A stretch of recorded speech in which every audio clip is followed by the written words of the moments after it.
United States Army presents The Big Picture, an official report produced for the armed forces and the American people. Now, to show you part of the big picture, here is Sergeant Stuart Queen.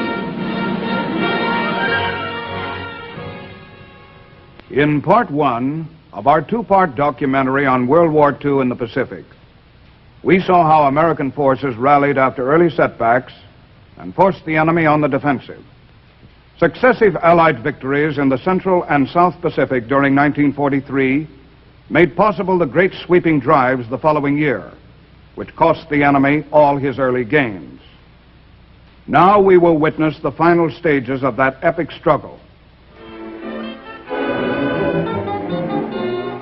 With the capture of the Marshall Islands by the combined American forces under Admiral Nimitz and the success of General MacArthur's operations in the Southwest Pacific, the next step in the Allied plan was the invasion of the Marianas. 6 months ahead of schedule, Saipan and the Marianas became the target of two Marine divisions on June 15, 1944.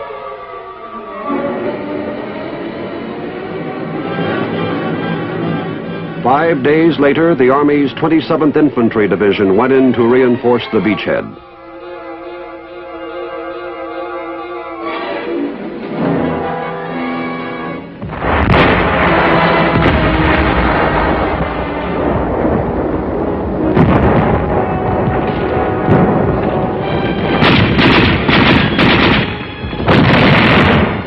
Enemy soldiers, refusing to surrender, holed up on hills and in caves. Many had to be blasted out. The surrender of enemy troops did not come easily. At times, Japanese prisoners were used to urge their comrades to surrender rather than be buried alive.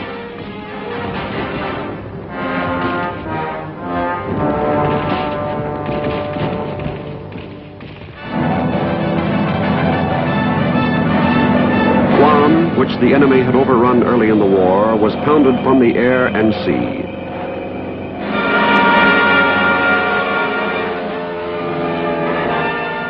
The invasion of Guam took place on July 21, 1944. The enemy resisted the bold attacks of American soldiers and Marines for 19 days before the island again became a United States possession.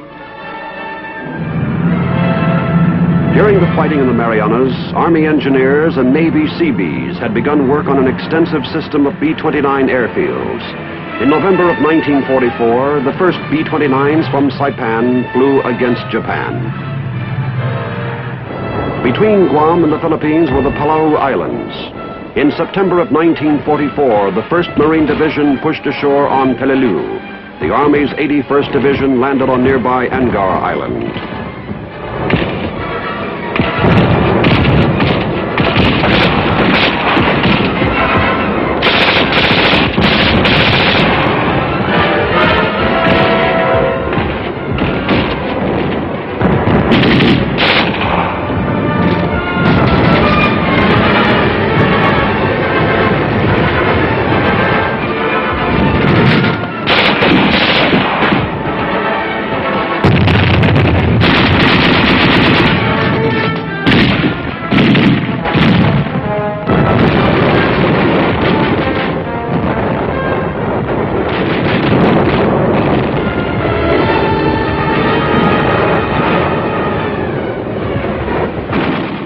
Army, Navy, and Marine casualties amounted to nearly 12,000 men, while the Japanese garrisons were all but wiped out.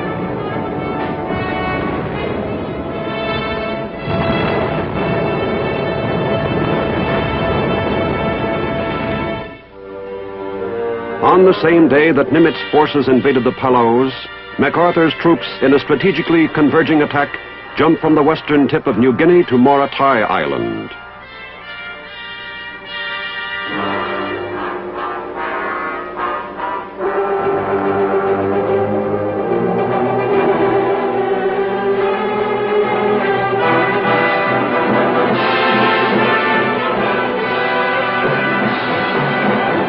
With the landings on the Palaus and Morotai, the twin drives across the Pacific were completed, and American forces stood upon the threshold of the Philippines.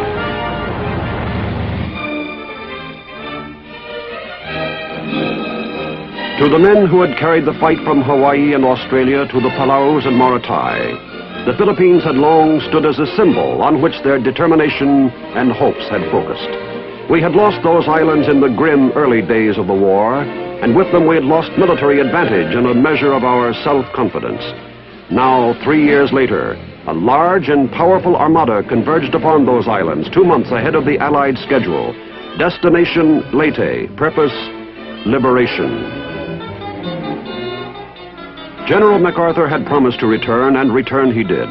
On October 20, 1944, 4 American Army divisions stormed the Leyte beaches to begin one of the last great campaigns of the Pacific War. To intercept our invasion force and destroy the American 3rd and 7th fleets, the enemy divided the bulk of their ships into 3 sections and sent them toward Leyte. On October 25 and 26, the greatest naval battle in history took place, the Battle of Leyte Gulf.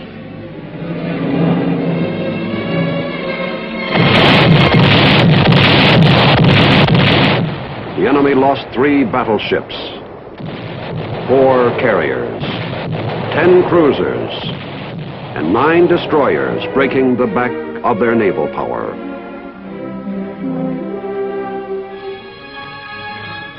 The fighting on Leyte reached a climax with an end run to the west coast at Ormoc. Leyte was ours by Christmas 1944.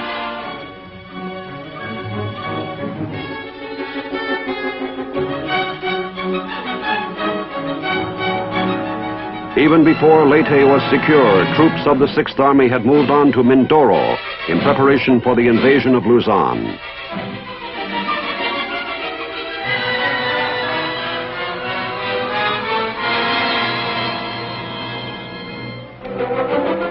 Then, on January 9, 1945, the 6th Army landed on the main island of Luzon.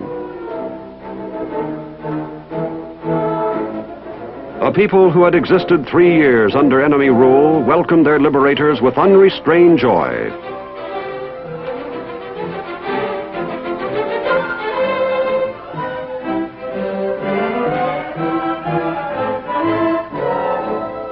Filipino guerrillas had waged continuous war against the enemy during the occupation.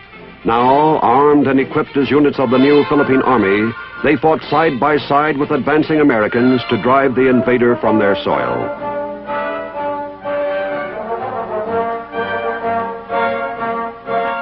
While the American drive from the initial beachhead at Lingayen Gulf gained momentum, more troops landed on the west coast of Luzon, both north of Bataan Peninsula and south of Manila.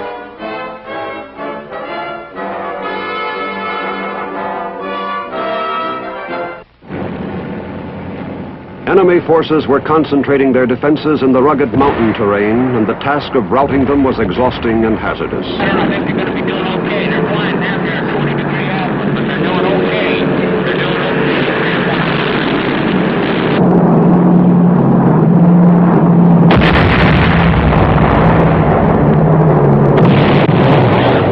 They're flying too much from northwest. Too much from northwest to southeast. That is good. That is right on the ball.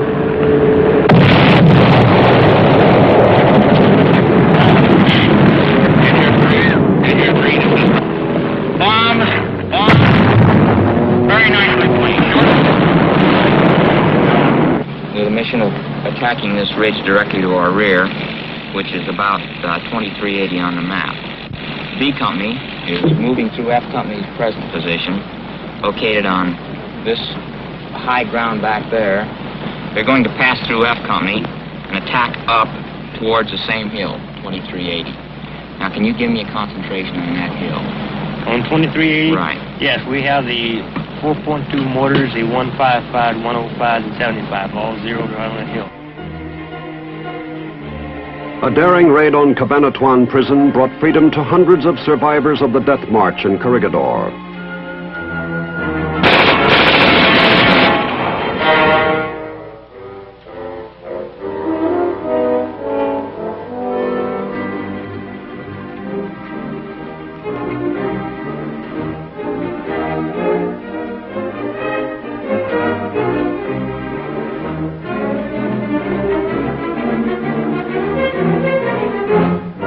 push toward Manila went well as town after town fell to American soldiers.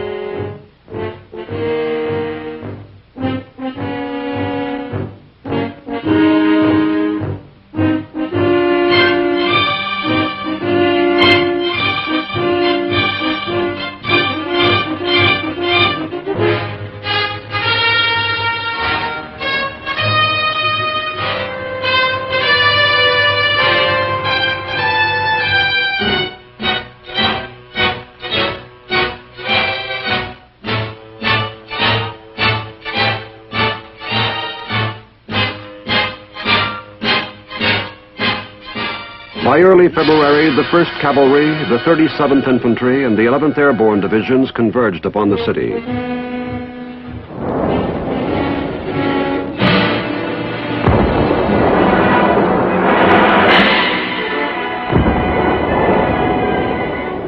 The enemy defended Manila, one building at a time.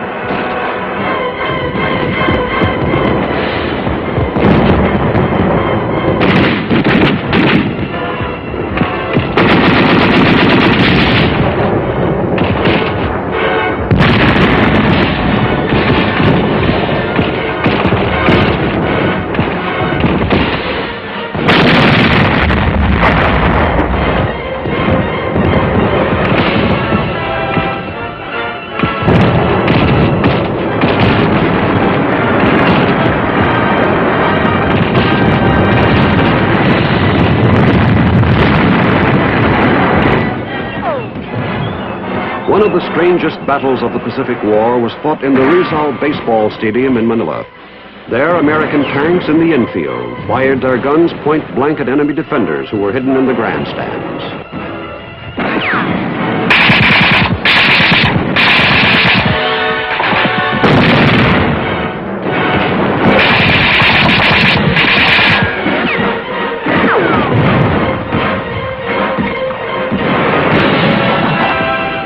The climax came with an assault on Intramuros, the old Spanish-built walled city.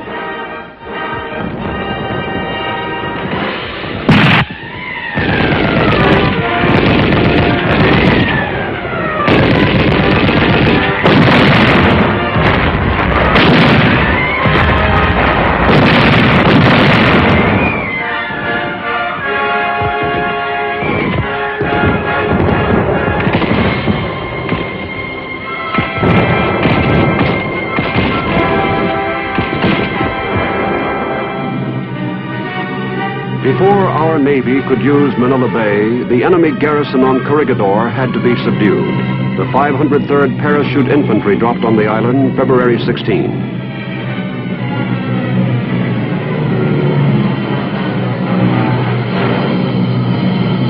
With the help of amphibious elements from the 24th Division, the paratroopers took the heavily fortified position within 2 weeks.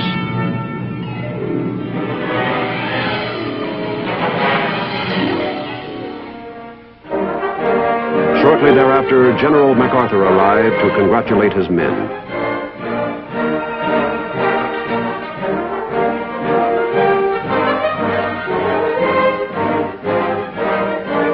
After securing Manila and Manila Bay, the 6th Army had to clean up the rest of Luzon and rout the Japanese out of mountain strongholds into which they had retreated. In the mountains of northern Luzon, organized resistance continued until the end of the war.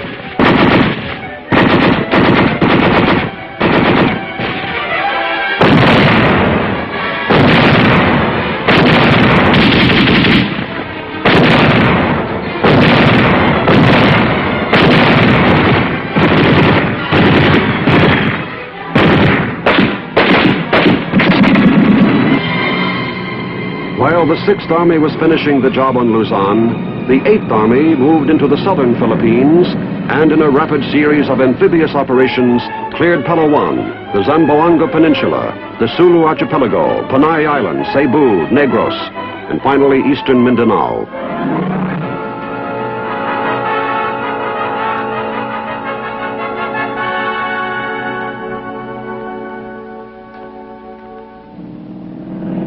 With the Luzon campaign well along, and following the seizure of Iwo Jima in February 1945, Nimitz prepared for the assault against Okinawa on April 1st, 1945.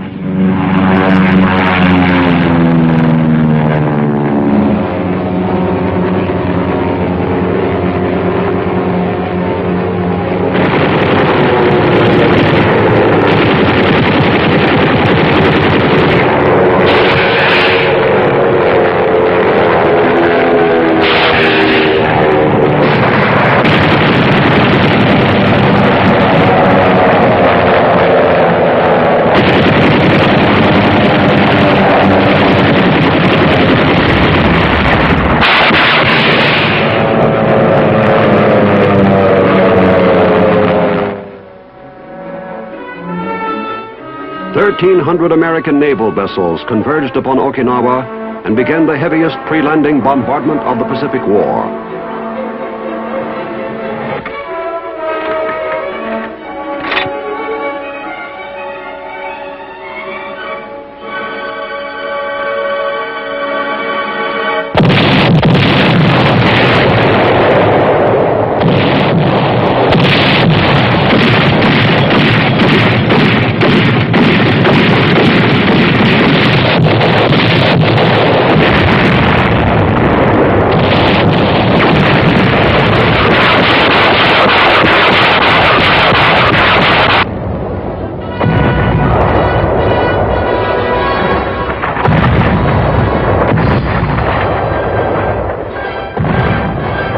By 4 o'clock in the afternoon, 50,000 troops were ashore on an 8-mile beachhead, while the enemy played possum. On April 6th, Japanese pilots of the ill-famed Kamikaze Corps flew their suicide planes against our fleet.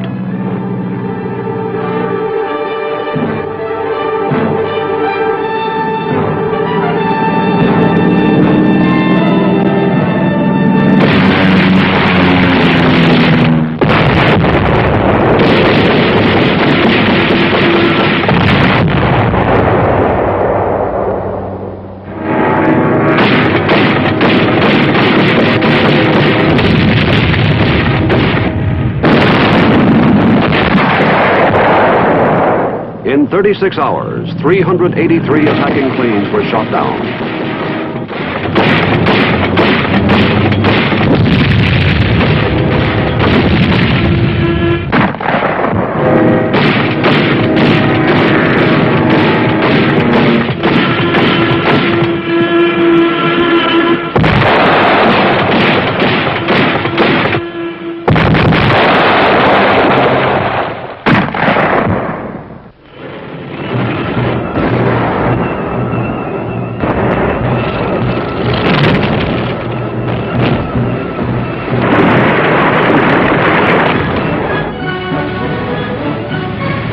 On Okinawa, General Simon Bolivar Buckner's troops found northern resistance comparatively light, while the 10th Army in the south found some of the strongest resistance yet encountered in the Pacific. The road to victory on Okinawa took nearly 3 months to travel and cost American forces almost 40,000 casualties, including the life of General Buckner. The Okinawa campaign had been a highly successful air, sea, and ground operation carried out under conditions favoring the enemy. We had now reached the doorstep of Japan. By the end of May 1945, with the European war over, American military power was supreme from California to the China coast. During the early summer months, the tempo of air attacks on the Japanese main islands was sharply increased. B-29s of the Army's Strategic Air Force, operating from bases in the Marianas, were averaging 1,200 sorties a week over enemy industrial targets.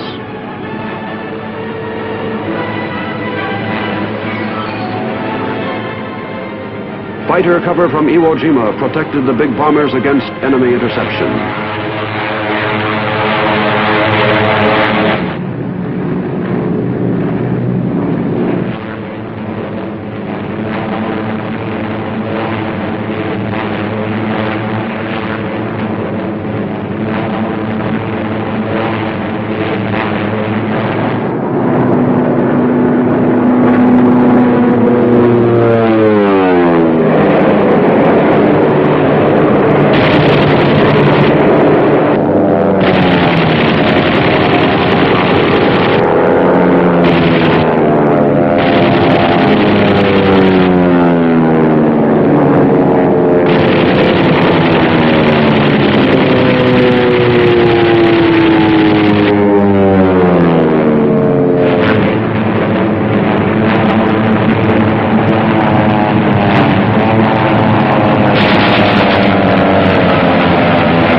On August 6th, the B-29, the Enola Gay, took off from Tinian Island and headed for the industrial city of Hiroshima.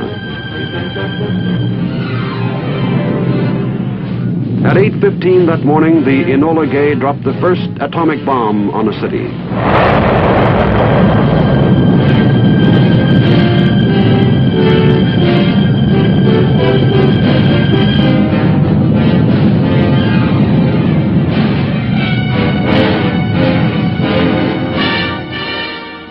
3 days later, the only other atomic weapon then in existence fell on Nagasaki, a nation that only a few years earlier had embarked upon a war to expand its empire, had reaped a bitter reward. Hiroshima and Nagasaki lay in ashes. A major portion of Japanese industry had been destroyed by the firebomb raids of our B-29s. Her mighty Navy and Air Force had been decimated, and the Imperial Army was a skeleton of its former self.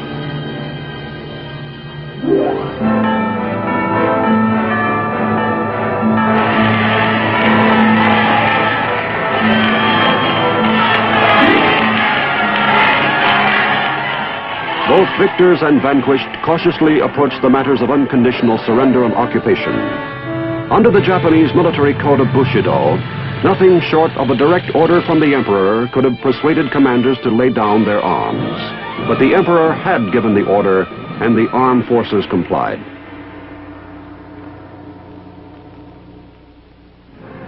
American troops quickly flew to airstrips that enemy fighter planes had been using only a few days before.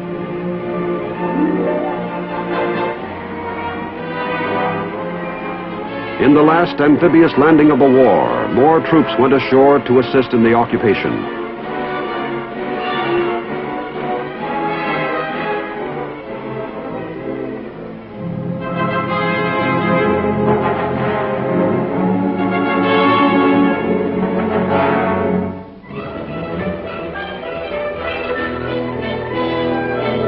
American military and naval personnel in Japanese prison camps were released. Liberated and liberators shared in the happiness that followed.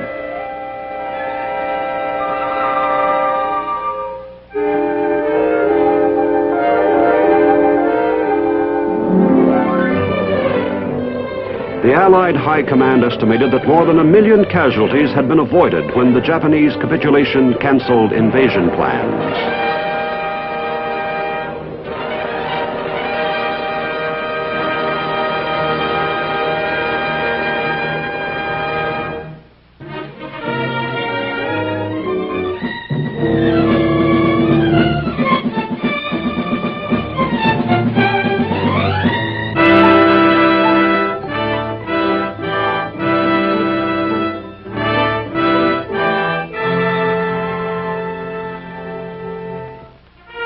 Japanese officials later expressed their relief and gratitude for the fair and just treatment their nation received at the hands of occupation troops.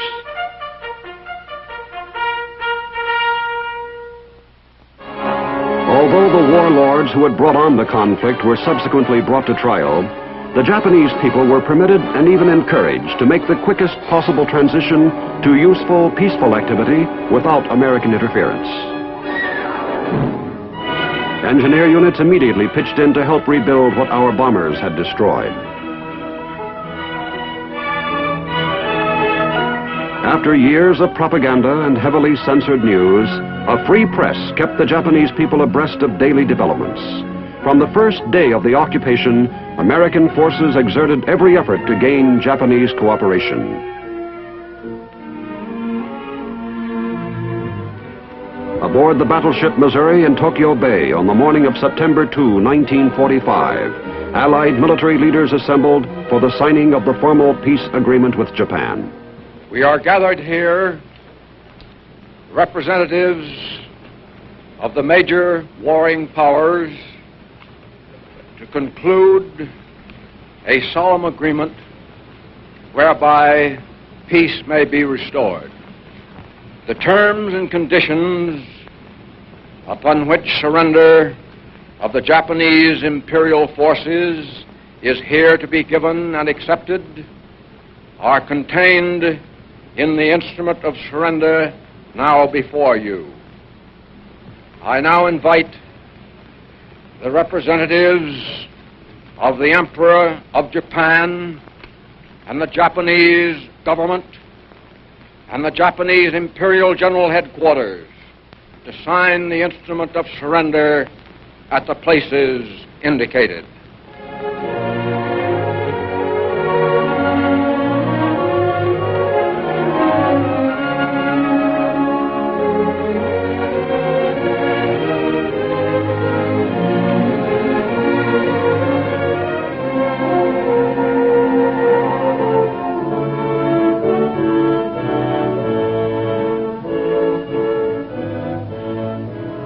The Supreme Commander for the Allied Powers will now sign on behalf of all the nations at war with Japan.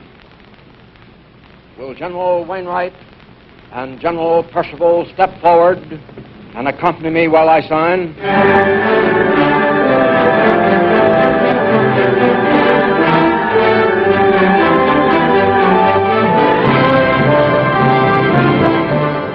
General MacArthur used 5 pens to sign the historic documents and presented the first to General Jonathan Wainwright.